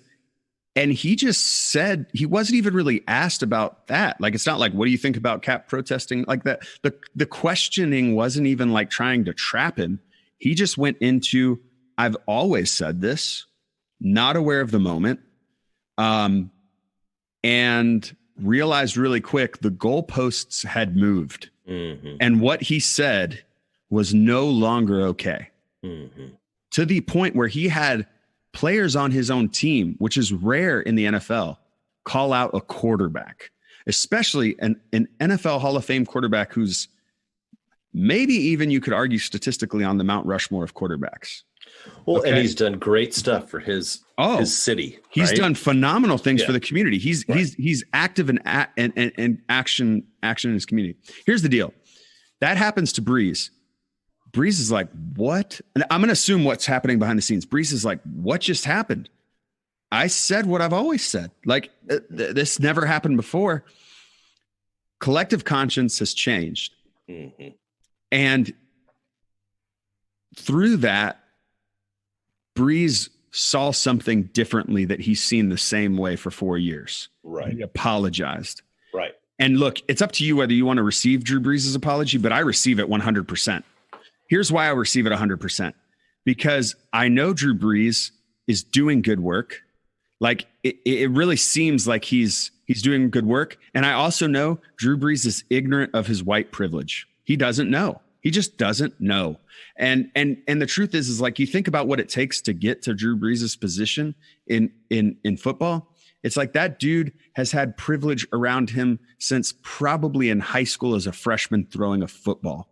He knows nothing probably but privilege to a certain extent, right? And that's not, I don't know Drew Brees' story. All I'm trying to say is I could speak to that a little bit because the church that I served at in Austin was right down the street from Westlake High School, where he went to high school. Really? Oh, wow. And that area is, one of the wealthiest places in the state, I would say. And so, wow. There's a I'm not wrong. Bubble. I'm not wrong. Okay. No, it's he was either at Westlake High School or Lake Travis, and both are on par. So they were in the Austin area, and I think it was Westlake High School. Yeah. My point is that he's probably had an upbringing and an experience that has insulated him at an early age from these conversations and from the realities of the Black experience. And then as he's had Black teammates, because of his position and stature, he's always been the leader. He's never had to follow. Mm-hmm. And so he's never had to see a different perspective. Now, I'm not going to say never. He hasn't had to wrestle with the reality of a different perspective in our world. Like, there was a CrossFit coach who came out and said, I did not know racism was still in America. I am appalled as I've looked back at the last week and talked to members of my gym that are from the African-American community. I had no idea this was still a thing. I talked to this member, and here's the story they shared about what it's like to get stopped by police. Here's the story they shared about what it's like for their kid to just walk through a store and get followed by somebody because they think they're going to steal. I did not know these stories were going on, and I failed as a leader in the community. Like, that's what he said. And I was like, look, you as a coach have and as an owner of a CrossFit gym, like, have my 100% respect, because not only did you own that you missed it, but like, you apologized for it, you owned your ignorance, and you're trying to get educated. That's what I felt like Breeze did. I felt like Breeze owned his ignorance and committed to getting better. Now, let's look at another white guy. And I'm going to put CrossFit on blast right now, even though I'm highly invested in CrossFit, because I am. I'm a CrossFit coach. I'm an instructor. I've paid money to get my certification through CrossFit, so I'm certified through CrossFit to coach. Greg Glassman has come across in our community for the longest time as somebody who is above reproach. He can say whatever he wants, and not above reproach, above accountability. No one will hold him accountable, and no one will say what needs to be said when he does things that are just completely out there. And part of that is what's been good about Glassman. I'll say this to give him some credit. He's a little bit of a mad scientist. That's what kind of brought about CrossFit, like this new methodology of fitness. It was him kind of in the lab throwing things together and doing the study. And there's no doubt that what he's brought about is beautiful and life-changing. And for me personally, I started CrossFit at 285 pounds. Like, I was grossly out of shape, couldn't even do a pull-up. And now I'm fairly fit. Like, I still have a long way to go in my goals, and my goals are always changing. But the point is like, where I was then and where I am now, my longevity of life and my longevity even in ministry is so much greater. So I have a ton that I owe to CrossFit when I think about the quality of life and the longevity of my life, because I've gotten healthy through that. What happened this week with CrossFit is so disheartening, because they missed an opportunity. They had an opportunity to really step up with everything going on right now and own the fact that CrossFit has a diversity problem. They have a diversity problem because CrossFit's expensive and poor communities really can't participate. And actually, that's part of the reason I'm a coach, is because I couldn't afford CrossFit, but what I could do was put the down payment on getting an L1 so that I could then coach at my gym to work out at my gym. Does that make sense? Like that the cost of coaching would be the offset to allow me to be at the gym. Like, right. I made that investment. Does that make sense to be able to say, like, I know I can't sustain this level of monthly cost. And so I say that to say CrossFit has a problem in reaching poorer communities. They had an opportunity to go like build gyms in poor communities, serve underprivileged. They could have worked with their sponsors to do that. Instead, Glassman was like, we're not making a comment. We're not making a comment. And then emailed somebody a terrible email, and then also wrote Floyd 19 on a comment. And whether you want to call it pithy and whatever. And then reports come out that he was on a Zoom call, and this is confirmed by multiple people. And he said he has no sympathy for George Floyd. And he said that multiple times on the Zoom call. And then like all of a sudden you just see an avalanche of like, cancel CrossFit. In my mind, he deserves every bit of it, because he's put no accountability structures in place for the brand. No one's coming to fire him because there's no one to fire him. He doesn't answer to a board. He owns the brand. And he's going to do what he wants to do with it. And then he apologizes. And his apology is, I apologize for what I said. I understand it's hurtful, but here's why I said it. And you're Justify just like, you're just like, what are you doing? Like, what are you doing? And I think these are two great microcosms, because for me, Greg Glassman needs to be called out. Like 100%. He still needs to be called out, because he hasn't owned the fact that he was wrong. Like, he's justified it within his apology. Drew Brees, you can cancel Drew Brees and burn his jersey, but what are you really doing? You're missing an opportunity to call him in. Like, he's open to change. He's open to transformation. And I think this is where like the church can really reclaim the word repentance. Like, this is a great time to reclaim that word, and also like the road to reconciliation. Because I think for Drew Brees, there's going to be a road to reconciling. Like, it's not just, these things should not just happen overnight. It's more than an Instagram post just like it's more than an Instagram post to post that you're with Black Lives Matter. Like, what does that mean? Are you going to do something? Are you going to be active in the things in which that will bring justice to the Black community? Like, it's so deep. But for me, I'm very interested in cancel culture because, and tell me what you think about this as a pastor. The story of Zacchaeus of Zacchaeus is an interesting story to me because Jesus walks into a town. There's this guy standing in a tree. He's in the tree because he's small, he's short, he can't see, whatever. And he walks in, and Zacchaeus is a tax collector. Tax collectors, most hated in the culture at the time. Jesus says, "Hey, Zacchaeus." And he's like, "You know my name?" Like, I don't know. Maybe that's how it went. And this is the Justin Douglas 2020 version of the Bible. And so Zacchaeus is like, "You know my name? How do you know my name?" And Jesus is like, "I want to come to your house and eat." And what we don't recognize is that all the people who are in positions of privilege in that culture would have been the places that Jesus would have already had invitations to go eat at. Like Jesus would have been lined up to eat anywhere he wanted to eat with the Pharisee, with the Sadducee. Like, there would have been a lot of people in that culture who were, again, positions of privilege. And Jesus chooses the tax collector to go eat with him. You and I might be in the crowd at that time and say, "What the hell are you doing, Jesus? You're about to go eat a meal that was paid for by him extorting me. You're about to go sit on furniture that he bought because he extorted my brother or my sister or my friend, my neighbor. How could you support that? You need to cancel that." And Jesus goes, "No, I need to sit down and have a meal with that. I need to sit down and have a human moment with that." And that, to me, is important for us to remember as followers of Jesus amid cancel culture, is that Zacchaeus, the story of Zacchaeus, reminds us that we should be cautious to cancel people, but we should also call people out, because Jesus has this rich young ruler who comes to him and he's like, "Jesus, you seem pretty cool. I want to follow you."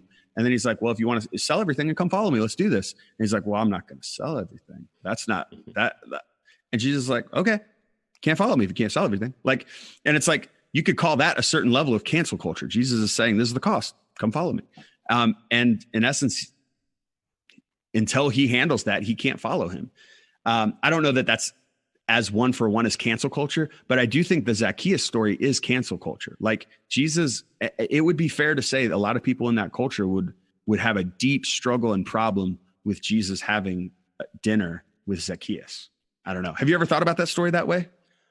Not really. I do think about cancel culture a lot, though, because I think that's the reality of our 20 somethings right now. And I just keep thinking, okay, we've got to give space for true repentance and redemption and reconciliation, because people make mistakes. I make mistakes, right? Yeah. And I don't know. I mean, it's the worst in matters of language. That's the thing that bugs me the most, is when someone gets canceled because they use the wrong word, and look, I'm not trying to say that they use the wrong word like they said the N word. I'm saying like they had the wrong pronoun, and this is just something they've always done, and they're on autopilot. Does that make sense? Right. Absolutely. And they apologize for it, but there's no sympathy for the apology. And it's like, you got to give people space and time to transform. Transformation doesn't happen overnight. And I'm cautious because I'm also like, I have a difficult time telling Black friends, you got to give people time to transform. Oh, right. Because they're like, well, how long do we have to wait? That's not your lane, Justin. Like, I know that's not my lane to tell you how long we got to wait. Like, so I'm also sensitive to people saying, well, why do I have to wait? Like, and so I'm sensitive to both sides is what I guess I'm trying to say, but go ahead. Right. Well, yeah, I saw something the other day. It was an old interview with Tupac Shakur, and his whole thing was, it was kind of right around, it was a little after the Rodney King episode, and he was just saying, we're tired of waiting, and that was 93, 94. Yeah. He said that, and he's like, we're tired of waiting. And so that was, I just kind of think about that, and it's like, yeah, I kind of think, I don't blame you for not wanting to wait anymore, but I don't want to do a but if, but I am, I don't know, somebody, it was either my wife or my daughter sent me something the other day, It was 10 things you didn't know were racist. 10 phrases that you didn't know were racist. And I think I saw this. I was like, grandfather clause? I had no idea. Yeah, I didn't know either. Another one was the peanut gallery, you Yep. know, and I'll say that to my kid, you know, hey, no commenting from the peanut gallery over there. It's like, oh man. Yeah, and there was there was like 4 on here that I'm like, I had no idea. I read the same thing yesterday. Yeah. Oh my God. And so I don't know. And I like to think of myself as fairly informed. I'm far from woke, but I want to, you know, have good perspective on all these things and not be closed off to whatever is happening within the culture. But I also have to kind of keep coming back to, okay, again, I keep saying this, but coming back to Jesus and who Jesus is and who he was and what he represented. And sometimes that jives with, I probably shouldn't even say jives. Who knows? Yeah. I don't know. Right. I'm just like, oh, but you can torture yourself over all of your words. But what's in your heart and what are you trying to, you know, what kind of person are you trying to be in the world? And so if I can continue to go back to Jesus, then there's going to be people on either side of an issue that are not going to see Jesus from the same frame of reference that I'm going to see him from. And maybe they don't want to see him at all because of what people like me have done down through the years. And that hurts me because I don't want to be that person's stumbling block. I don't want to be that person's reason for not believing that Jesus is who he said he was and that he is the source of all things and he's truth and he's love and he's good. And so my words are going to get me in trouble sometimes. And his words are problematic for people too. And I just want to make sure that I'm representing him the best way that I can. And sometimes that's done by not saying anything at all. And sometimes it is done by acting in a way that stands with people who are in trouble and who are hurting and who are left by the side of the road. Yeah, that's really good. I mean, I think there's just so much right now that like we just ended a series on Joseph at the Belong Collective and which was really good. Like I enjoyed it from the standpoint of like once coronavirus kind of hit, like I wanted a story that we could journey through together that was deep and had a lot of different themes, but ultimately was the picture of God's faithfulness in the valleys, you know what I mean? And ultimately God journeying alongside of us in the most depressing moments of life, because for a lot of people, this pandemic has been that, you know? And I think that series served well. And now I'm currently, it's already Tuesday and I don't have a plan for Sunday yet. Like, I don't know what series we're going to be in this coming, Sunday. And for people, listening, it's the 9th of June. I don't know when this podcast will actually come out, but like, if you don't have a plan by July, you're in trouble, right? Yeah. Well, so I'm trying to figure out, like, am I going to do another sermon series? Am I going to do one-offs? But I'm just like, literally almost every story of Jesus right now has a contextual application to where we are right now as a culture and as a society. Like, I'm like, well, I could talk about this. Oh yeah, that would totally work. I could talk about that would work. This would work. That would work. And it's like the stories of Jesus. That's the one thing that kind of brings me back is like right now, all of these stories of Jesus and diving into them through our lens of our context right now in this moment. I'm thankful that so much of what we're dealing with, the Gospels are not quiet about. Does that make sense? It's not right. like, well, I wonder what Jesus thinks about that. Like, it's like, no, these were talked about. There's some 1-for-1 examples here. Like, we can go look at how Jesus included the Samaritans and how the Samaritans were hated by the Jews, like, you know what I mean? And how he reveals himself for the first time as the Messiah to a woman at a well, and how he champions a Samaritan in a story. which was really less about roadside service and more about who do we hate. Like we can talk about these things from a Jesus perspective and point to Jesus while we also champion the change of hearts. Does that make sense? Instead of just getting up and saying, change your heart, we can be like, change your heart because Jesus compels you to. Like, and that I think is the role of pastors right now, which is hard. You know what I mean? Well, and the amazing thing is, like, that's always been true, Justin, whether it was in the 60s or in the 40s or yesterday. There's always been, Jesus has always had something relevant to say to our time and place. Yeah. But it was up to us to help reveal that in some ways. Because that's again, a good we word. look at it through the way, I mean, I look at it as a white, fairly privileged, educated guy who has not had a lot of hardship in his life. And so I look at it a different perspective than James Cone did growing up in the South in Jim Crow era, right? And so we all are going to have different perspectives on these things, but I think we need to learn from some of those other perspectives. But Jesus always had something relevant to say. And I think it's our job, our duty to always bring those things to light. You know, that's part of being a pastor, whether you're a preacher or not, which I don't preach very often, but I still have an obligation to help people see who Jesus is and what he's doing in this moment, right? Where he's shining light and where I can be a light. Yeah. So speaking of not preaching very much, if people want to find out about Koinos, what's your role there and what's Koinos about? Sure. So I'm at Koinos Community Church outside of Reading, Pennsylvania. It's interesting. I'm the pastor for community formation. So, which is kind of a weird way of saying I'm the executive or administrative pastor. It's a weird way of saying you do everything, right? No, not at all. So I co-pastor.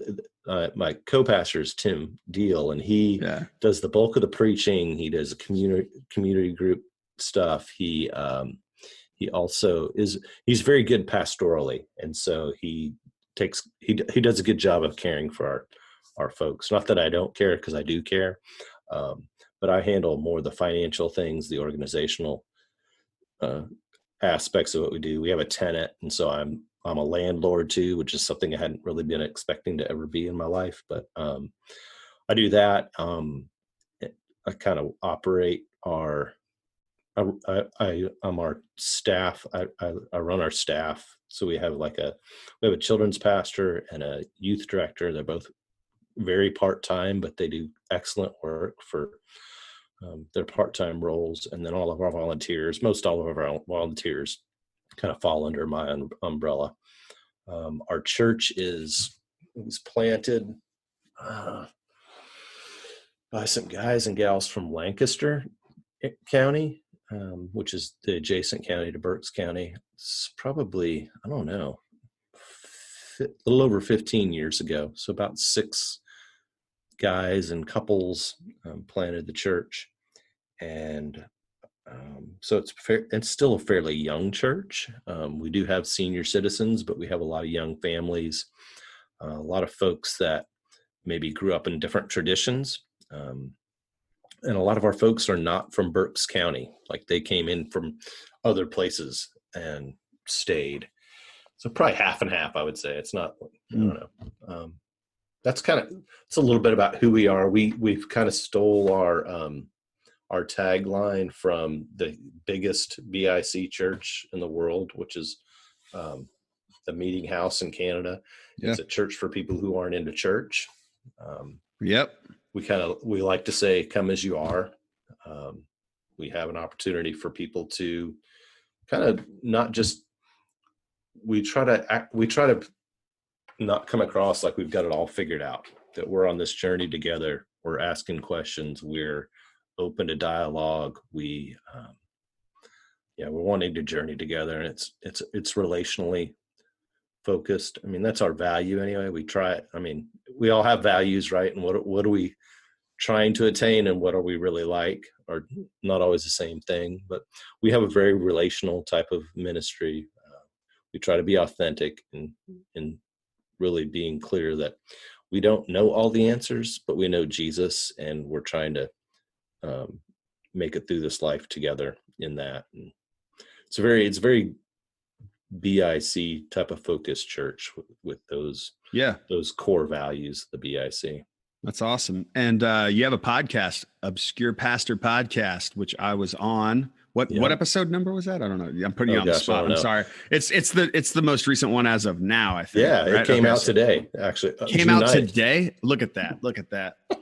It's like we planned this. No, that part I did not. So yeah, the Obscure Pastor Podcast, I started that back in, I guess, kind of January, March, just as something fun to do. I've never been a famous pastor. I've known some famous pastors. I've known some famous leaders in ministry. But I've also known a ton of people that are not famous that I think are awesome and are doing good work. And I love talking with them. So I just started recording some of those conversations. It's definitely formatted. It's about 30 minutes, sometimes a little longer, sometimes a little bit shorter. Most of the people that I've had on are people that I've known already, but I've had a couple of folks on that I didn't really know all that well. And that seems to be going okay as well. But it's mostly to encourage people. It's not, sometimes it can be controversial, but usually it's just to encourage other pastors, other people that are maybe volunteer ministry, or just regular folks who love church and want to be a part of just hearing those conversations, kind of what pastors might struggle with, what are the challenges that they face, and how do they deal with those things? What inspires them? I say we, like there's more than one of us doing this. I'll ask them what their favorite musician is. I'll ask them to tell me something that people might not know about them. And then if they want to be followed, where do I follow them? So for you, that would be on your Instagram or through this podcast. So yeah, no, that's cool. It's fun. I like doing it. I've got a few people that help me pay for some of the stuff that I do through Patreon. And so that helps, because it's just, it's meaningful for them, for me to do it, but it's a lot of fun for me to do. And I enjoy doing it just kind of it's kind of become my hobby, I guess. I don't have a lot of hobbies. I like to read a lot, but I don't go fishing, and I'm not I don't know. No skiing. No, I get it. Like I get it. It's a lot of fun. So I enjoy doing it. It's the same for me, man. I love it. I think I started the Beyond Boundaries podcast in 2019, January of 2019, and I had already been banking podcasts in the fall and in the winter, just like starting to have conversations. And I think similar to you, it was like I was having all these meaningful conversations over coffee or things, and I was like, man, I wish we could broaden that out and more people could be a part of that conversation, and like had overheard this 2-hour-long conversation, even though many of them would have like weave in and out of some confidential things.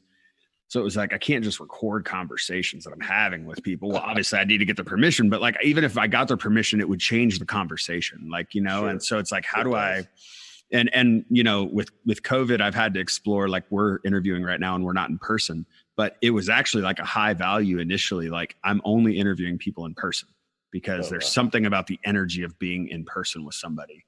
And so I would go set up all my podcast stuff in someone's like living room. Like many of the podcast episodes you've heard, like from the start, honestly, up to episode 20 something, I hadn't done any remotely. So that's all I've done. So yeah, one. I had one. Yeah. So it's just a different, for me, I think, long form, we've been able to stay, engaged through this entire conversation, but like in long form, sometimes being in someone's presence actually draws out, I don't know, some more of that humanness of the conversation. I don't know. For me, that was meaningful, but obviously that's not possible right now, but it is such a hobby, but it's also such like, to me, like a platform and medium of communication that can, like, invite people in. I know for me, some of the ideas that I now am like, yeah, that's a good idea, that I initially was like, that's a terrible idea. I had to listen about it. I had to listen to other people on podcasts talk it out multiple times before I was like, okay, I think I see this now. I think I'm starting to understand the reasoning for that, or or I'm starting to understand that experience is not my experience, but I see how that experience could lead you to make these conclusions. Okay, that's helpful. And I just feel like the podcast medium is that, whereas like the written word, you don't get the voice and the emotion and the context behind it as much. You know what I mean? Video obviously is really great, but it takes a lot of time to make a video. And I don't know about you, but I know that right now because we're still in digital gatherings at the Belong Collective, and like video week after week, producing that has been, challenging in these times. Are you guys meeting in person again at Koinos? No. Are you guys back to that yet? No, we do not.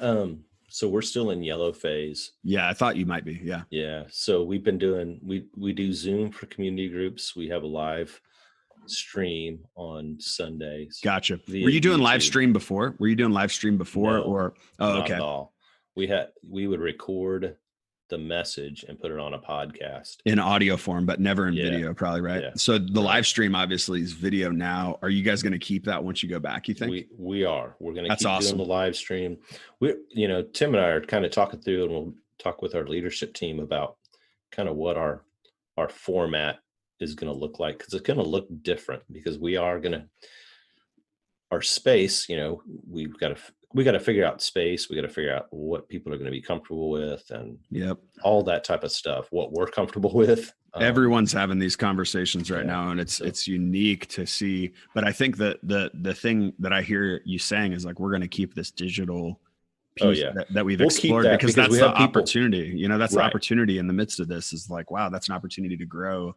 So many churches were pushed into digital spaces that they had never considered. So I saw so many churches create Facebook pages and Instagrams and things. I'm like, oh, cool. You're on Instagram now.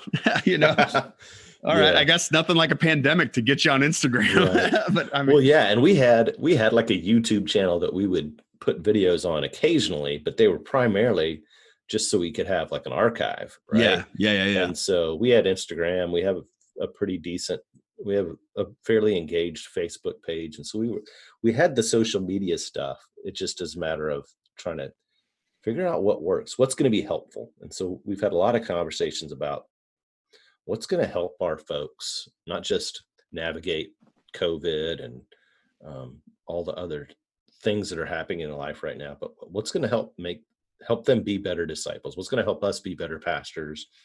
And so those are the types of conversations we try to have. Is just, how can we do that? How can we do this not polished necessarily, but how can we do that so people are going to continue to learn and grow and be more like Jesus? And what's the best way to do that? And those questions are hard to answer because there's not a lot of people that are doing that. There's people that are doing it, but it's like, are they doing it well? Do we have enough? It's kind of like them trying to find a vaccine for COVID. It's like, you got to test it a whole lot and see what actually does work, and we're not going to know for a while whether this is working, because discipleship is a long-term process. It's not an overnight thing. So, And that's so much of what I think a lot of churches are going to have to wrestle with as we come out of yellow, at least speaking in Pennsylvania, as we come out of yellow into green. It's like, we can meet again, but like, we can't leave our most vulnerable behind. Like, we have to have a plan for engaging them and discipling in this season of distance and all of that. It's such a challenge, but at the same time, amid any challenge, there's an opportunity. And I think good leaders are going to find the opportunity within the challenge and try to make the most of what is a awful situation. You know what I mean? Try to figure out how to elevate the gospel amid a pandemic, which is difficult, and then amid the realities of the aftermath of it. And well, and I think the church was due for some shaking up anyway. I'm not sure that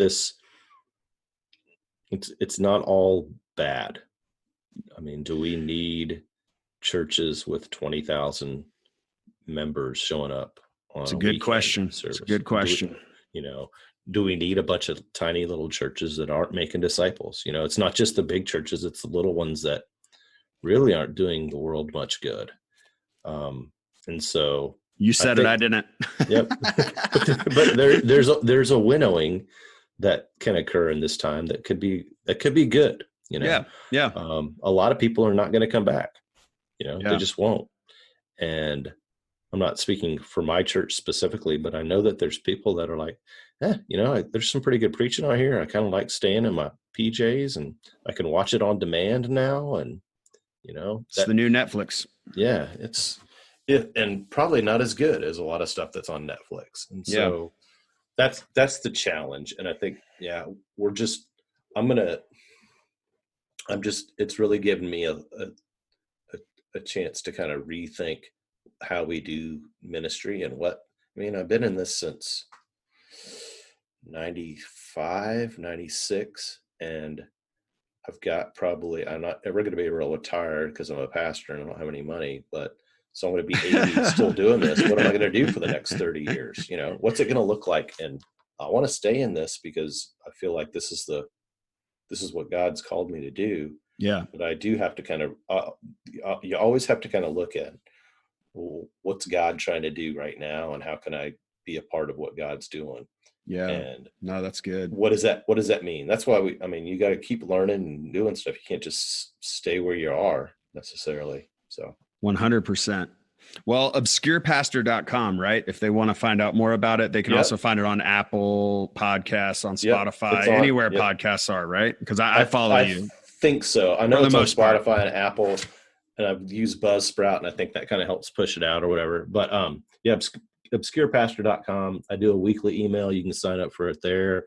On social media, I'm Drew Carpenter at Instagram. That's kind of my most active place that I am, although I'm not super active, but well, I'm on there. That's what I follow. We learned you're still on Facebook and you haven't unfollowed everyone. So that's right. I'm still on Facebook. I think I'm the Andrew Carpenter on Facebook. The Andrew Carpenter. I like it. Andrew Carpenter. Well, good deal. Andrew Carpenter, baseball player back in the early 2000s. Was he Cardinals? Am I right? There's a Carpenter. There's a really good pitcher that was a Carpenter for the Cardinals. I think Andrew Carpenter. I don't know. You're probably right. Yeah. Because he might have played for the Phillies. Andrew Carpenter. Yeah. Okay. I don't know. There's so many baseball players. It's hard to remember. Yeah. I followed baseball in and out over the years, and I'm kind of like, okay, we're not going to have a season this year. So, and the Astros were my team, and have they decided that they're not going to have have they decided they're not going to have a season for real now? Or I don't know. It just seems like we're not going to have a season, but yeah. It seems like it. But. Wow. Well, hey, and Drew, thank you so much for being on. And please, people, go listen to the Obscure podcast, the Obscure Pastor podcast. And again, I was one of the guests. If you want to go listen to that episode, you've probably heard my voice enough, though. So go listen to one of the other ones. But it was the consolidated Justin Douglas, though. Yeah, exactly. The consolidated Justin Douglas. So good luck with that. Good luck consolidating me. I'm sure that's probably why it's coming out now. It took so long to edit. No. A couple of weeks ago. But yeah, go follow, go listen to that podcast. It's one of my podcasts that I listen to. So I thank you for it. And I'm just looking forward to all that you're doing at Koinos and all that you're doing with the podcast. And thanks for being on and talking about some tough stuff. I don't know that we solved anything about these things, but I think we began a conversation. And honestly, I just want to be clear. That's the goal. Like, I hope whoever's here listening to this, like, I don't want this podcast, and I don't think Drew's desire for his podcast or even his time on this podcast to be the final word. Like, heck no. Really, hopefully you feel like, oh, I've never thought about that, or let me think more about that. Let me go find some more about that. We want you to critically think through the things that we've said just as much as you would anyone else. And so we just have some experience in some areas, and then some things that we talk about that we don't have experience in. And so thanks for listening. And thanks again, Drew, for being on. Thanks, Justin. I appreciate it.